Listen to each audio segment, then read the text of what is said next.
What do you do when your precious park is taken over? What do you do when the water feature for preschool fun becomes a bath for naked adults? What do you do when that soft surface for kids to fall on becomes a heroin den? This is Park Azafran, a public-private partnership. $1.5 million in fundraising, another $500,000 from Metro Parks, and you have the prettiest little preschool park in Nashville. Best of all, it was here in low-income South Nashville.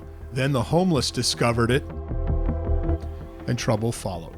Marta Silva, Interim Executive Director of Conexión Americas. Some people were living under the pavilion. They were using the water splash for their own bathroom needs. And then we, of course, all together took action to see how we could bring the park back to safety. Many people, of course, felt unsafe. Conexión Americas and Casa Azafran called the police and called parks. Something had to be done. Rick Taylor from Metro Parks. We've had homeless people actually using some of the water features that are available here, water fountains, etc., to take baths naked. It's not a great environment for children, and also I know the police department has made a few arrests here. Mostly, I think they were drug arrests, so there's been a drug issue here as well. One time, a man high on something started threatening a teacher in the playground. Casa Azafran also reported numerous break-ins.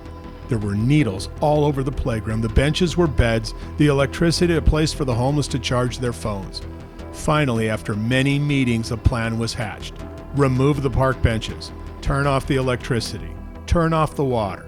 No more water fun, but maybe no more trouble. We are in the parks business, and I always say we're in the fun business, right? And we always want to provide recreational opportunities for everyone in our city. And there are certain places, in our park system that, homeless encampments are interfering with that intended purpose of that specific park.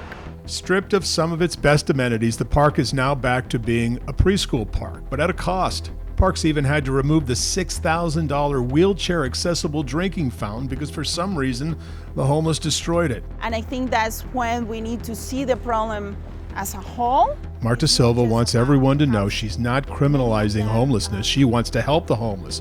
This is more than homelessness.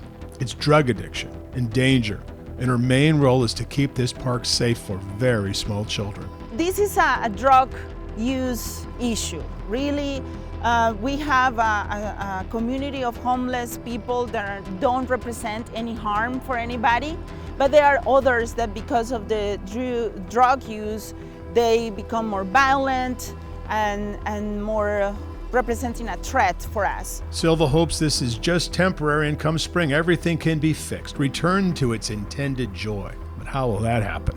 They're working hard on trying to find some housing, but there's also a mental health and drug addiction component to this that also needs to be addressed, because, not addressing that, you're not fixing the problem. We asked the mayor's office, is this the best solution? When your park is overrun, you don't remove the problem, you strip the park of its amenities. Is there not a better way to handle this from the mayor's office?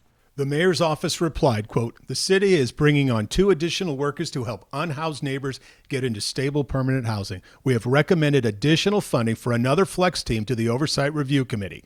The effort continues," unquote. I'm Dennis Ferrier, Fox 17 News, your Code Red station.